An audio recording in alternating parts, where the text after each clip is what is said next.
what we've noticed is that the HbA1c people eating low-carb diets, I mean, even 20 grams a day or less, creeps up over a couple of years. And I know it's personally happened to me, it's happened to my brother, it's happened to a number of patients that I've seen treated.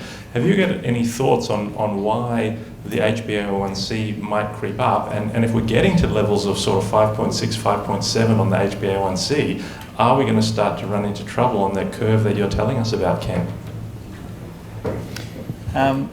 It's a common query that I get, that patients find not only the A1C... Everyone here can or not? So it's a common query we often get, that patients find their glucose levels climbing, fasting glucose levels climbing on So fasting glucose levels climbing on the diet. So whereas a lot of healthy people go on this diet and then find that their fasting glucose is now 5.5 to 6, which might be considered still normal in Australia, but we don't really consider that normal. And the A1C is less, I don't see as often, but people don't get the improvements in A1C that you would expect on the diet. And the way that I've understood it, it's a bit like the reverse of the issue is that the basal level of glucose is constantly high. So even though the fluctuations have disappeared, the basal level is constantly high. And so, and all of it adds up to something attaching to hemoglobin A1c. The way that I think of it is with patients on a low carb, a high carb diet, low fat diet, what is high in your blood? Fat. Because you're not using it. And I just read it the same way. If you're fat adapted and you're not losing glucose, it just floats around without any draw on that circulating glucose. It's there just in case. I don't know whether your body will ever adapt and say, I don't need to run that high glucose, I've got plenty of ketones around.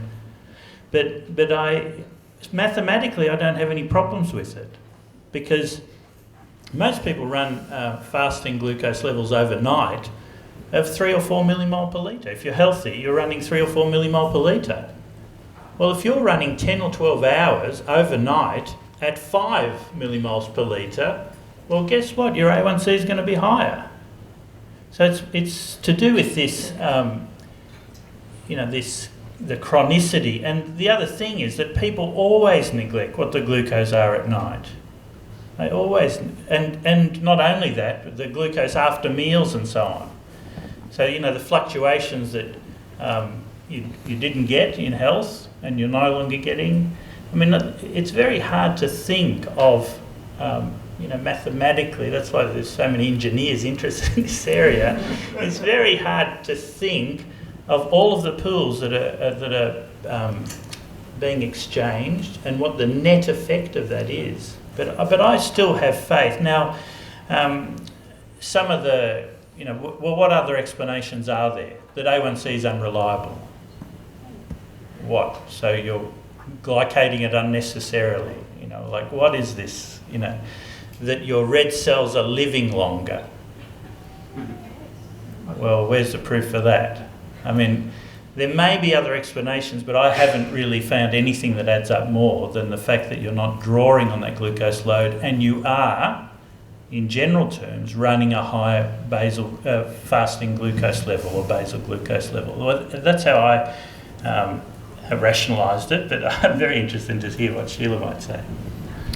Well, again, I think I'm still early in this experience, but we've certainly seen patients where it's maybe, carbohydrate binges out of stress has been, the pattern. But one of the observations that we've been making is patients who start out and actually experience constipation, and they will tell me that they know they're getting constipated when the sugars rise. As soon as they can treat their constipation, their glucose levels improve again. And, again, looking into, how that works, and it seems to be an incretin gluten response, there may be a microbiome effect as well, but none of that's very clear in the studies, but that's what my patients tell me. So again, whether that answers your questions, but it's just one of the other non-dietary contributions to glucose that we've seen. I forgot to mention one thing. Something that's fairly recently been discovered is there are mechanisms in the body that remove glucose levels from protein. They remove the attached glucose levels, the deglycation. And we're only beginning to understand that. There may be a change there that occurs in the diet, so I'm not sure. But I'm not worried. Your pointed question was, does that mean, if your A1C is crept up to 5.6 or 5.7, does that mean you're running into the risks? Well, no, because the risks are to do with hyperinsulinemia, which you don't have. And the risk regarding glycation are not cutting in at 5.6, 5.7, they're cutting in at 6.5 or 7. So I don't think it translates to risk. Tim, did you want to comment? Not at all, thank you. All right. All right, let's go to the back of the room if we could have a question. Yeah, we've got a long lineup, so let's go. Yep. Okay. I'll try to be quick. First of all, this is directed to Sheila. I wanted to say thank you for listening to your patient. My question is, I'm a GP, type 1 diabetic for 22 years. All 5 endocrinologists that I've tried to talk to about low carb, high fat and intermittent fasting have had that glazed look of just let's get the crazy person out of the room. Girlfriend of mine who's a head of endocrinology said she would only let her good diabetics do it, which confirmed to me that you class us as good and bad, which is a whole other thing. How have you gone with your colleagues? What has their response been? And what is my best chance of getting an endocrinologist to do what you've done and actually listen and look into this further? Move to Toowoomba. Can you hear me? Okay. Look, I think that I listen to my patients quite well. So I look back and feel pretty disappointed at my own performance with that patient. So I was just so beguiled by the lack of pain that she had, but then didn't take it any further. And so I did present her case at a meeting, a poster and what have you. And then I really did feel that I owed her and myself that better knowledge. So it did take me a while. And although my baseline, I think I tend to be quite sensitive where I can be.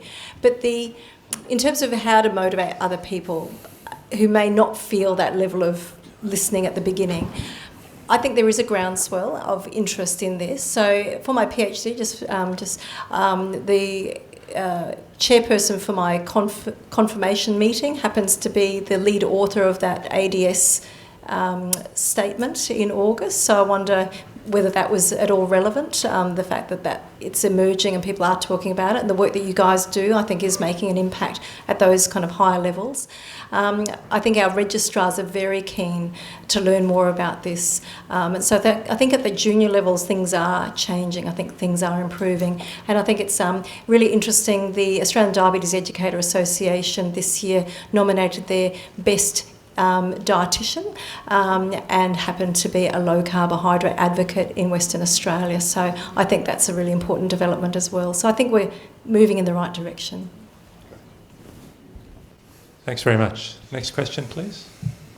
Hi, this is for Sheila. Could you tell us all the name of the local body that's funding your research so that if people want to...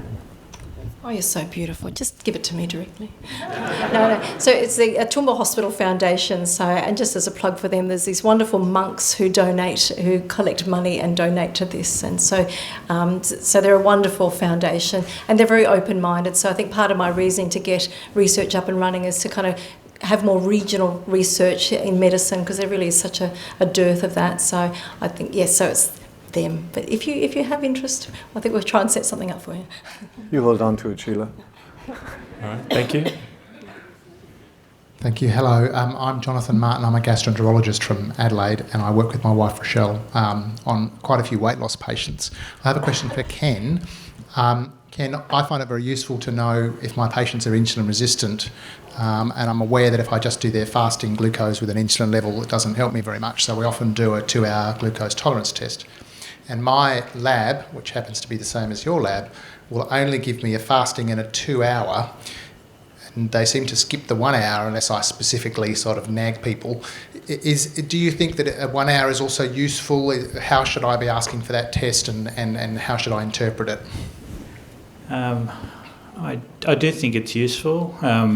When the government changed the Medicare reimbursement criteria for glucose tolerance tests, they said we're only paying for a fasting and a 2 hour. And so some labs dropped the 1 hour because the endocrine advisors told them that the 1 hour was useless. Even though the 1 hour level is now part of the gestational diabetes criteria. So there is a use in it. Is that 1 hour glucose and insulin matching? No, the insulin's another issue. So again, the Medicare criteria say that if you measure anything with a glucose, you can't charge with it.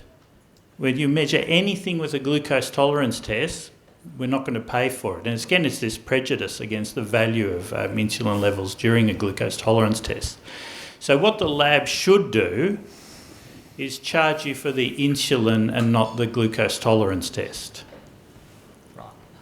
So and that way it's not as a problem for them. I mean, if people want to pay for their tests out of their own pocket, that's their own issue. But if they're expecting the government to pay for it, we'll ask the lab to charge for the insulins and not charge for the glucose tolerance test, and they might be a bit more willing to do that. But I mean, in a way, as the low carb community's growing, you know, these discrepancies in our guidelines and in our schedules are showing up. And whilst some labs, like mine, are happy to wear the cost, it's a tough game running labs, and not many labs will. Thank you. Can I make a comment, please? Can you hear me? Yep. I'm going to make a comment about glucose tolerance tests. As part of my journey in this low carb idea, I did one recently. I've ordered them for years and years and years. I've ordered them in early pregnancy, as is the recommendation now if they've had an abnormal one in a previous pregnancy. I've ordered them again at 24 to 28 weeks. I've ordered it again at the 6-week postnatal test as recommended. It's a bloody awful, awful test. It is, for a person who's low carb, an ingestion of 2 Coca-Colas all at once. And I remember when I did my test, I was thinking, oh, it must be the taste of the stuff that isn't nice. But it's not the taste of the stuff. It was great. And so at 1 hour, when the sister asked me, how are you feeling? I was brave and I said, absolutely great, thank you very much, because it was an easy thing to drink. At 2 hours, she asked me again. And I said, yeah, now I'm feeling good. And now I realize at 1 hour, I was kind of zombied. When I went back up to my rooms, so about 2.5 to 3 hours, and I was doing an ultrasound and pointing out a little fetal heart, I had the hypo effect of it. It was extraordinary, and I made a decision on that day, which will go against everything that the recommenders will say. But if there's ever an abnormal glucose tolerance test, I will never order a second one on anybody, because it's a cruel test. I bet you there are 3 or 4 or 50 women in the audience who'll agree. I have a quick question, but actually I have first of all just a comment. I've done the glucose tolerance careful, test, make it short. and I went into the hypo as well. And you should talk to Paul Mason about my response to the hypo. Okay, no, yes, no, and I know you had a bad response. Okay, you're allowed to comment on that. Go ahead, no, comment on I'll that move on. first, and then Okay. then you can ask your question. In my defence, I felt great at 2 hours. So just to set the scene a little bit here, so you had a glucose tolerance test. I did. And what we're talking about now is your response to the glucose My tolerance response. test as well. Thank you. Yeah, and I've been ketogenic for 4 years, and so I don't need to make a lot of glucose. I make quite enough beta-hydroxybutyrate. My brain is quite happy to share both of those around. So what happened with me was after 2 hours, my glucose was back to its starting point, and then it just kept going down and down and down. And after 2 hours, because I'd eaten the glucose because I had an insulin response, I was no longer making ketones, and now I was hypoglycemic. And so my response to get out of that, I didn't have any glucose in the house. I didn't even have any honey in the house. All I had was some MCT oil. I don't recommend anybody else use this as a technique, but a quick ingestion of ketones rescued me out of that hypoglycemic event. But anyway, I Thanks, totally Richard. agree. Anyway, sorry for the... No, now sorry your for question, the diversion. please. The question is to Ken, and the question is about the lifetime of a red blood cell and the variability of that, both between humans and also in the same human as they get healthier. What's the reliability of inter-subject HbA1c measurements? Look, the studies show that it does vary in health, the lifetime of the red cell, and it might shift the hemoglobin A1c by 0.2 or 0.3 on average. But, generally, if somebody's 6.0 or 6.3, we know the same story. So it doesn't really affect the clinical interpretation. Some patients have hugely different lifetimes, and they've got anemia. And when you've got anemia, the A1C is unreliable. And any laboratory that measures A1C can check in the process of measuring A1C whether you're anemic or not, and they shouldn't report that result. So there are safety checks within it, but predominantly it doesn't make a huge difference in clinical interpretation within the healthy range.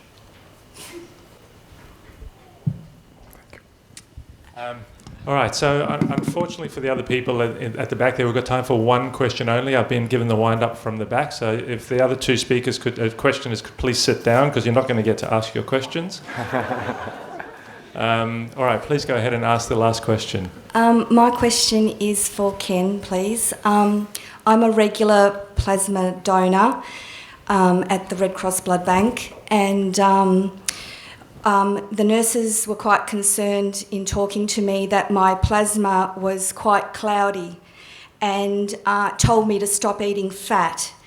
And I got really concerned because they told me if they couldn't, whatever they do to remove the cloudy from the plasma, they said they would dump my plasma and it was a wasted donation.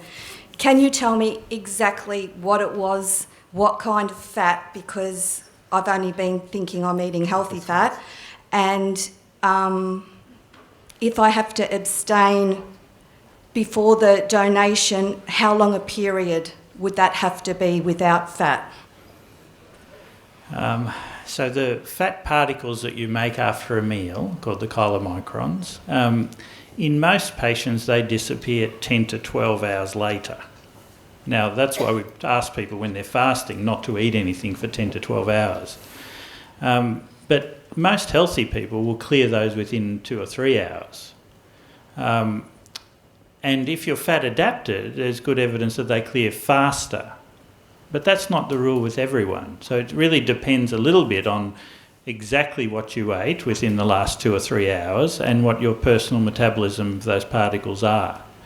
But if they were really concerned about that, they should have sent some blood to measure the levels so we can understand what's happening. But it is generally, when we look at triglyceride levels, on a healthy fat diet, your triglyceride levels are under 1, your blood will be crystal clear.